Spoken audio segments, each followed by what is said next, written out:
Well, good afternoon, everybody, and welcome to this week's webinar. This is Tim Terrio, your webinar host. As you can hear, probably from my voice, I'm battling the cold that's going around town.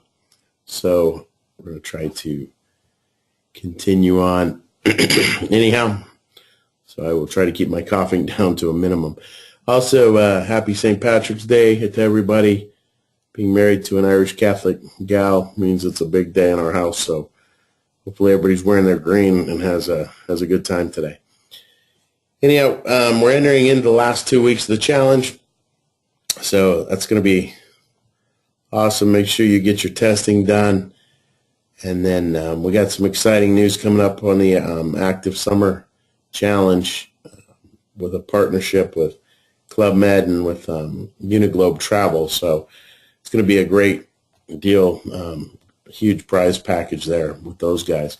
They just really like the idea of our Healthy Family initiative. So Club Med is getting involved in the families now and trying to have active vacations. So they're going to jump on board with us for this summer's challenge. So you can either do that challenge with us or continue on as a wellness client. We hope you all will, because we know that this getting healthy is a journey, not necessarily a sprint, so it's over time. And that's what we're going to talk about today. We're going to get into a couple other principles, especially, specifically, working hard, smarter, not harder. That's one of the things we really want to talk about. Of course, ad nauseum, I know, but this mindfulness is so paramount, the non-judgmental awareness of what is happening in the present moment, being aware of being on an automatic pilot, and knowing what we're working on at any given time, knowing what we're doing, just paying attention and being aware of it. I was reminded of that this morning when I saw a patient, and we talked about how little things we just don't pay attention to, like our posture through the day, that we can get into bad postures and we don't even realize that we're in a bad posture.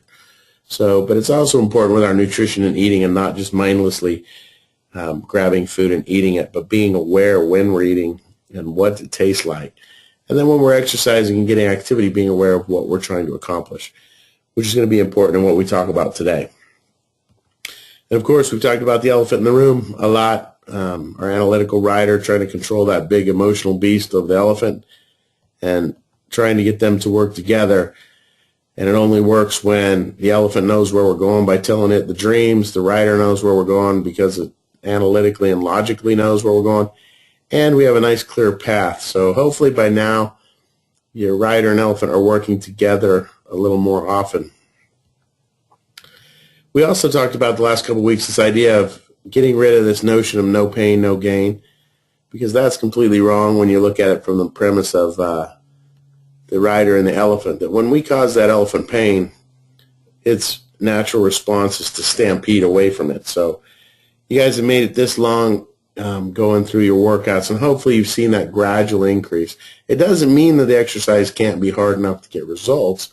It just means you don't want to do it so hard that you cause the elephant to become demotivated and to want to leave the situation being your workout. So that's the important part. So this week we're getting into frequency and a few other of the principles. Just important to remember that this is these are vital, what were originally known as the cardinal principles of conditioning some 20 whatever years ago, and unfortunately they've just been forgotten. Today we're talking about frequency, which is the number of days per week that you're going to perform any activity. So when we're doing,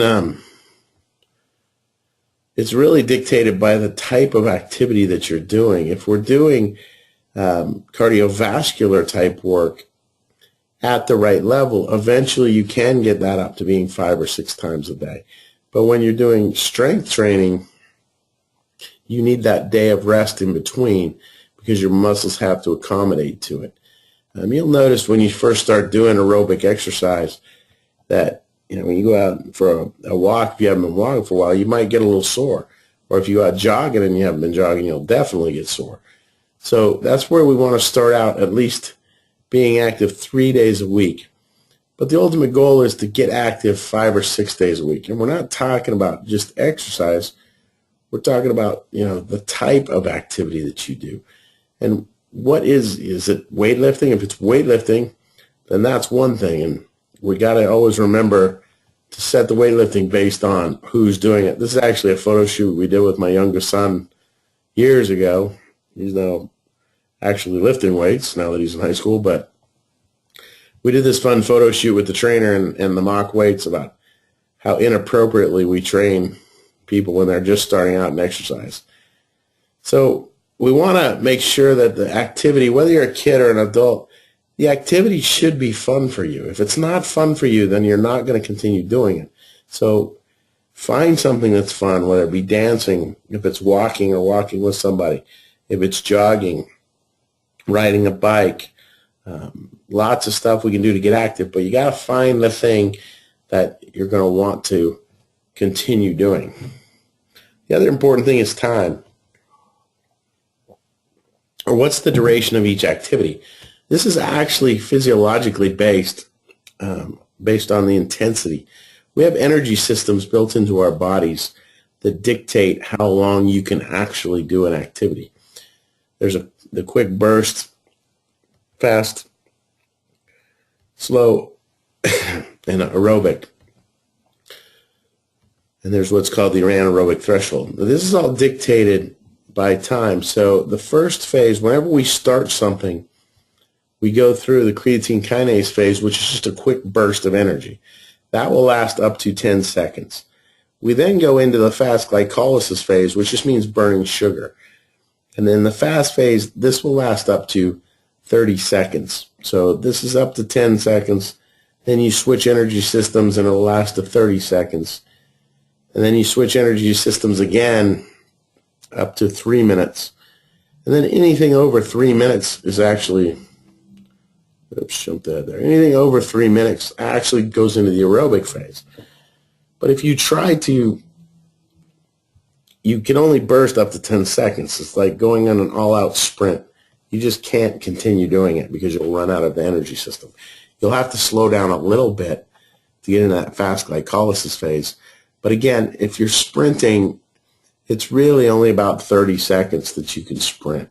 Some of the Olympic athletes can sprint a 4:40, but it's still not as fast as that 100-meter sprint.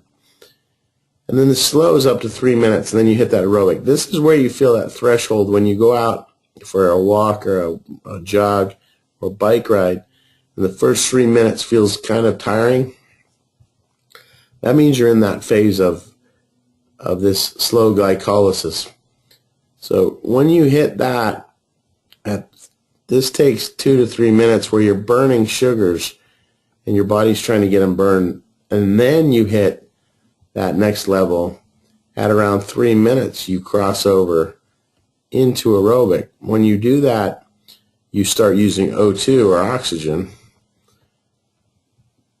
and then you switch into energy sources. You start burning fats and higher, more difficult to burn energy sources.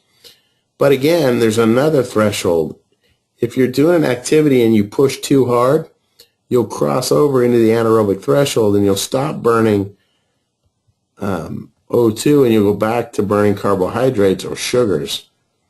And if you continue that, eventually you'll hit the wall, which just means you burn out, all those sugars are gone and you have nothing left to use.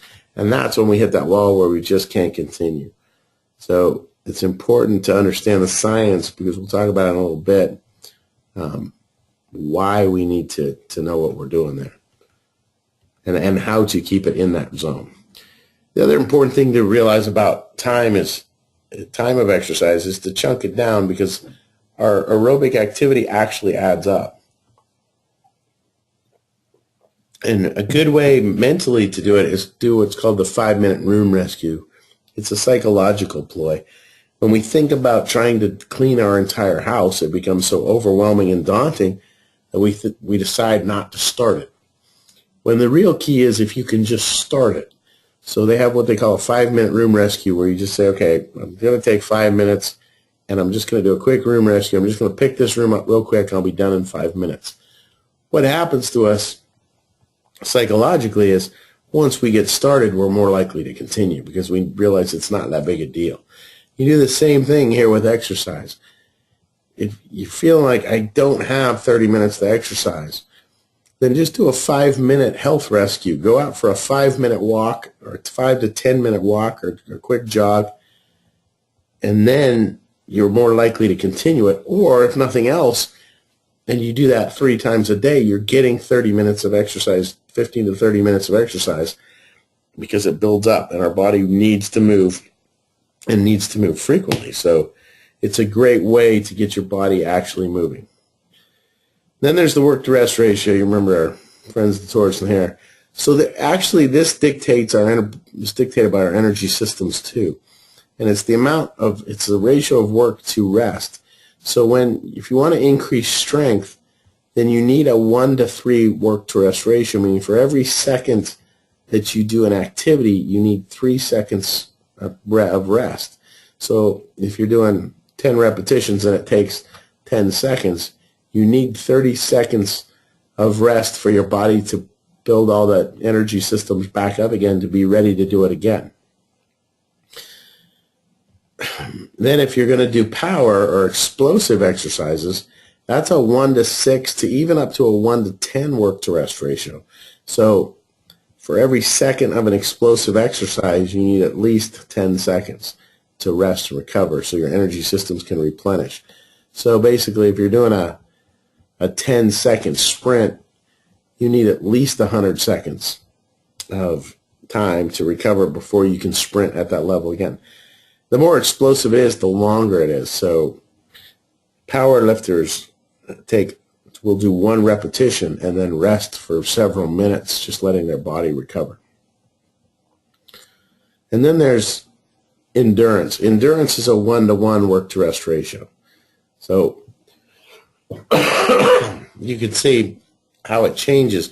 So if you try to do strength and you try to do it as a 1 to 1 work to rest ratio, if you try to do something and only rest 1 to 1, your body will be training endurance-wise. It won't be training strength. You won't be able to accommodate it. Same thing, if you're trying to build endurance, but you're taking too long to recover, then you won't build endurance. So it's all hardwired in us because of our energy systems.